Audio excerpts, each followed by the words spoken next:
Welcome to the stylish coder. उम्मीद है कि आप सब बढ़िया होंगे। आज का हमारे पास क्वेश्चन है minimum cost to make array equal. एक लीड कोड का हार्ड लेवल का ये क्वेश्चन है। इस क्वेश्चन के अंदर हमारे पास में 2 एरेज होंगे नम्स एंड कोस्ट करके, उसके अंदर n पॉजिटिव इंटीजर्स होने वाले हैं। ठीक है, तो हमको इस क्वेश्चन में करना क्या होगा कि हम इसके अंदर किस टाइप के ऑपरेशंस परफॉर्म कर सकते हैं। तो इन्होंने बोला कि हम किसी भी नम्स की मतलब किसी भी पोजीशन पे जाके नम्स की वैल्यू को कम कर सकते हैं, ज़्यादा कर सकते हैं 1 बाई 1। और जो भी हम ऑपरेशन किसी भी नम्स पे करते हैं तो उसके रिस्पेक्ट में हमारे पास में कॉस्ट भी गिवन होगी। तो हमारे पास में अगर हमने उसको एक नंबर बढ़ाया या एक नंबर कम करा है तो उतनी कॉस्ट हमारी लगेगी। ठीक है, तो लाइक ये कह रहे हैं कि हमको मिनिमम टोटल कॉस्ट बतानी है इसके अंदर, जिससे हमारा जो एरे की जितनी भी एरे के अंदर जितने भी एलिमेंट्स हो सब के सब इक्वल हो जाए। ठीक है, तो लाइक अगर अपन इस इधर एग्जाम्पल पे चलते हैं तो एग्जाम्पल में ये एक एरे हमको यहाँ पे गिवन होगा। ठीक है, तो इस एरे के अंदर लाइक ठीक है, तो ये नंबर से इन नंबर्स को अपने को लाइक एक जैसा करना है, मतलब सेम नंबर लाना, और ये इसकी कॉस्ट हो जाएगी। ठीक है, तो इन केस अगर अपन इस एग्जांपल को देख रहे हैं तो मुझे लग रहा है कि मैं अगर इसमें एक बार 1 को लाइक सबको 1 बनाऊं, ठीक है 1 करता हूं इन सबको, तो जो भी कॉस्ट लगेगी मीन्स मुझे 3 वाली पोजीशन पे जिस पे 3 है तो यहाँ पे मुझे 2 ऑपरेशंस करने पड़ेंगे। ठीक है, और यहाँ पे मेरे को 5 पे 4 करने पड़ेंगे और यहाँ पे मेरे को 1 करने पड़ेंगे, और इनके रिस्पेक्ट में मेरे पास कॉस्ट भी गिवन है। ठीक है, और इन केस अगर मैं इनको 2 बनाऊँ तो मेरे पास में यहाँ पे एक ऑपरेशन, यहाँ पे एक ऑपरेशन, यहाँ पे मुझे 3 ऑपरेशन और यहाँ पे मेरे पास 0 ऑपरेशन।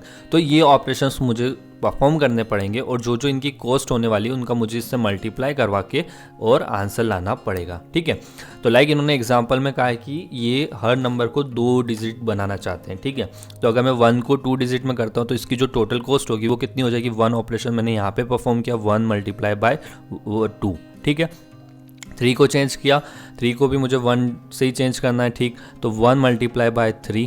ठीक है, फिर प्लस 5 को मुझे चेंज करना है, कितने बार 3 बार ऑपरेशन करना है, 3 मल्टीप्लाई बाय 1। तो इसका अगर समीशन लेते हैं तो 2 + 3 इक्वल टू कितना हो जाएगा 8, और 8 हमारा आंसर हो जाएगा। ठीक है, तो ये तो एग्जाम्पल 1 हो गया। अगर अपन इसके अंदर एग्जाम्पल 2 की बात करते हैं तो एग्जाम्पल 2 के अंदर हमारे पास में सारे नंबर्स 2 2 2 2 गिवन है। तो क्या हमको इसके अंदर किसी भी नंबर को चेंज करने की ज़रूरत है? नहीं। तो मेरे पास जो आंसर होगा, टोटल कॉस्ट होगी, वो कितनी हो जाएगी, 0 हो जाएगी।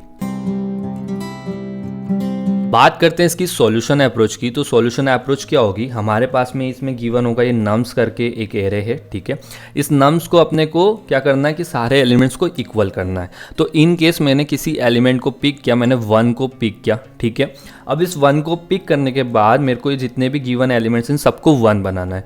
तो इसको अपन को लाइक इसको 3 को अगर मैं 1 बनाता हूँ तो मुझे कितने 2 बार इसको 3 को माइनस करना पड़ेगा। ठीक है, 2 ऑपरेशन परफॉर्म करने हैं, इसमें मल्टीप्लाई क्या करनी पड़ेगी, जो इसकी कॉस्ट है। क्या कॉस्ट है, 3।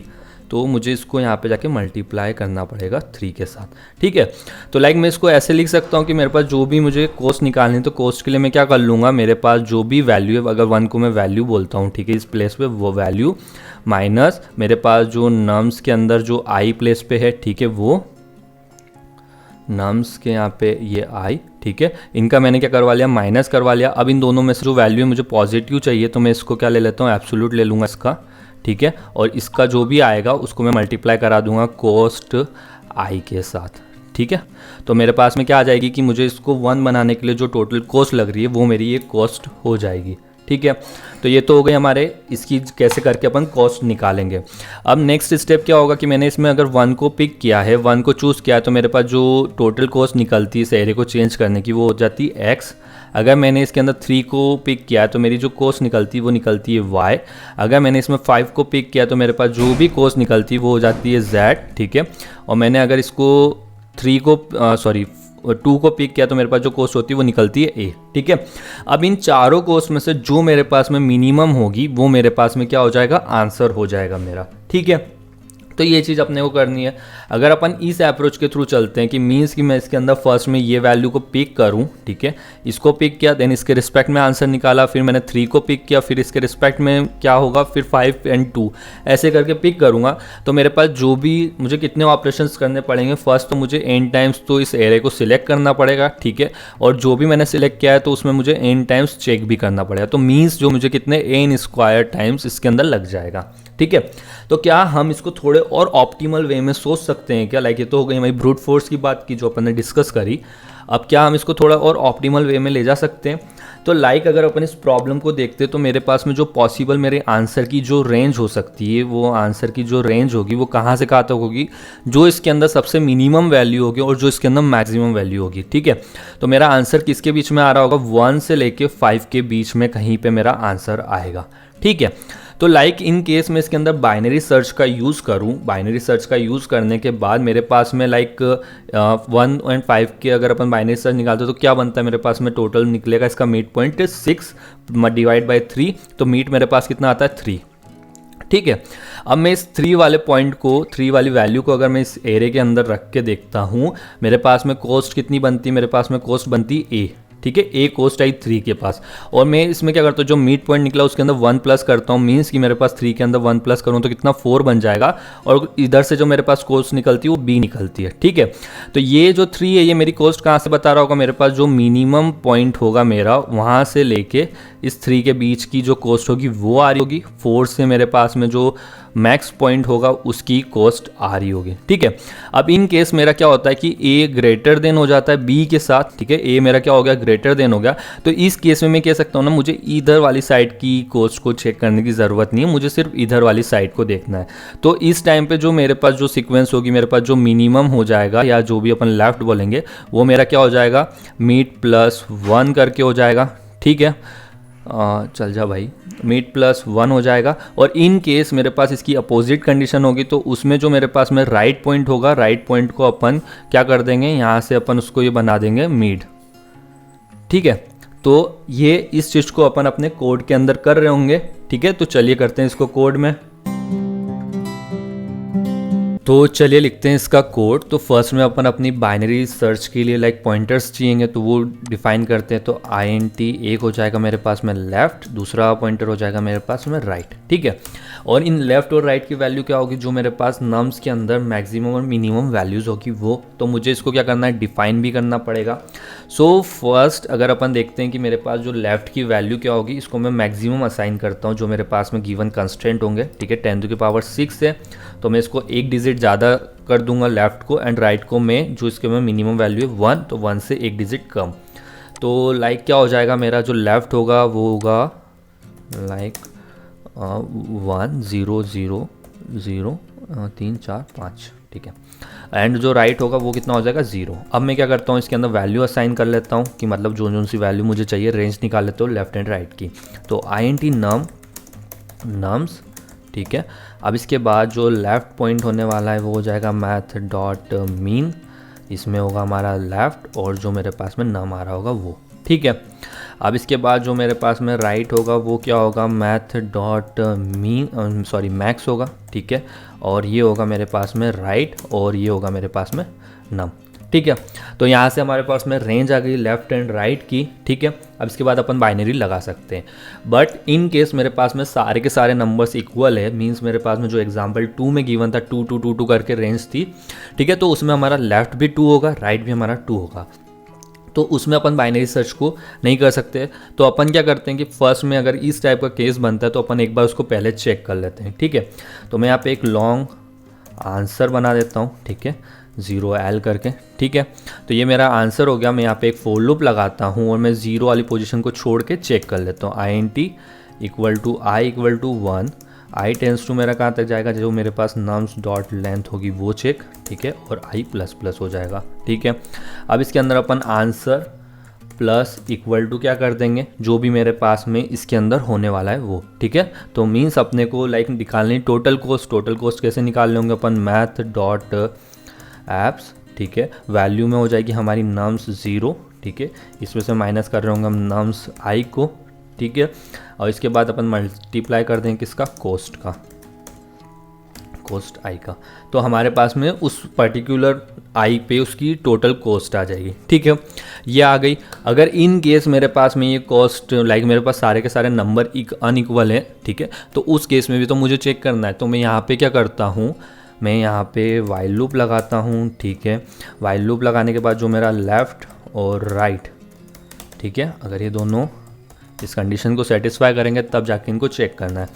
तो INT mid is equal to हो जाएगा मेरे पास लेफ़्ट प्लस राइट और डिवाइड बाय 2। ठीक है, तो ये तो हो गई लेफ्ट एंड राइट अपन ने निकाले, इससे अपन ने मीड निकाले। अब अपने को क्या करना है, अपने को फाइंड करनी है टोटल कॉस्ट। ठीक है, तो INT जो मेरे पास में कॉस्ट होने वाली कॉस्ट 1, ये कॉस्ट 1 क्या होगी मेरे पास में, लाइक मैं जो मिड पॉइंट आया मिड पॉइंट से चेक करूँगा। ठीक है, तो मुझे लाइक यही इसी टाइप का एक फॉर लूप चाहिएगा इसके अंदर जो मेरे लिए पूरी की पूरी कॉस्ट निकाले। सो मैं एक फंक्शन ही बना लेता हूँ यहाँ पे। तो प्राइवेट वॉइड नहीं होगा, लॉन्ग होगा ये। ठीक है, ये मुझे कॉस्ट के बारे में बता रहा होगा, गेट कॉस्ट। इसके अंदर कौन कौन से फील्ड्स आएंगे, नम्स आई आएगा। ठीक है, सॉरी आई नहीं आएगा, नम्स आएगा, एरे आएगा। तो इंट एक एरे हो जाएगा नम्स करके, दूसरा एरे हो जाएगा हमारे पास में कॉस्ट करके। ठीक है, और INT हो जाएगी हमारे पास में वैल्यू, जो हमारे लिए वैल्यू का काम करेगी। ठीक है, अब इसके अंदर अपन एक बना लेते हैं लॉन्ग करके रिज़ल्ट। ठीक है, इसको अपन देते हैं 0L। ठीक है, ये रिज़ल्ट बन गया। अब अपने को पॉइंट से निकालना है, तो INT I equal to 0, I tends to मेरा जो भी नम्स की लेंथ है वहाँ तक जाना है। ठीक है, और I प्लस प्लस करना है। ठीक है, कर देगा। और उसके बाद जो मेरे पास में रिज़ल्ट होगा, ठीक है, रिज़ल्ट के अंदर प्लस इक्वल टू अपन मल्टीप्लाई करवाते हैं 1L का, कि 1 का मल्टीप्लाई कराने से कोई डिफरेंस तो आता नहीं, बट हमारा जो उधर की कैलकुलेशन है वो सही हो जाएगी। मैथ डॉट एप्स, ठीक है, मैथ डॉट एप्स में अपन वैल्यू माइनस करवा देंगे किसको, जो मेरे पास नम्स आई चल रहा होगा। ठीक है, अब इसके बाद में अपन कोस्ट का मल्टीप्लाई करवा देंगे इसके अंदर कोस्ट आई का। तो हमारे पास क्या होगा कि हमारे पास इसकी जो टोटल कॉस्ट होगी उसको अपन यहाँ से रिटर्न कर रहे होंगे रिजल्ट के फॉर्म में। ठीक है, तो ये तो हो गया हमारा लाइक हमारा गेट कॉस्ट करके फंक्शन। तो अपन इसको लाइक इस जगह पे यूज़ कर लेते हैं। तो कंट्रोल शिफ्ट गेट कॉस्ट, तो इसमें हमारा जाएगा पहले तो नम्स एरे पूरा का पूरा। ठीक है, फिर कॉस्ट एरे। ठीक है, फिर हमारा जो नम्स 0 पे वैल्यू होगी वो। ठीक है, तो यहाँ से हमारे पास में लाइक इन केस हमारे पास में सारी वैल्यूज़ इक्वल होती है तो वो ऐसे करके यहाँ से निकल जाएगी। ठीक है, अब उसके बाद अपन इसको कॉपी करते हैं, नीचे डालते हैं कॉस्ट 1 पे।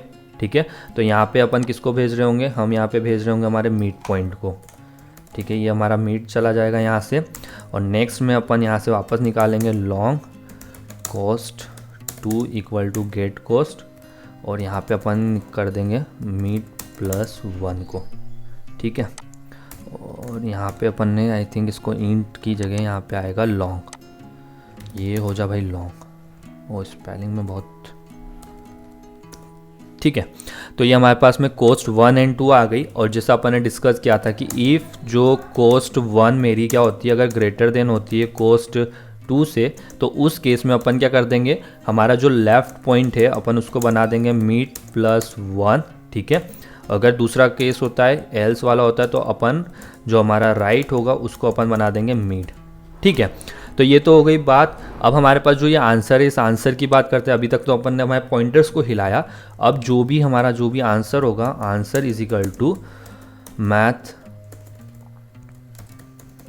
डॉट मीन, मेरे पास में जो कोस्ट है 1 एंड कोस्ट 2 में से जो कोस्ट छोटी होगी वो मेरा आंसर हो जाएगा। ठीक है, और यहाँ से अपन रिटर्न कर रहे होंगे किसको, आंसर को।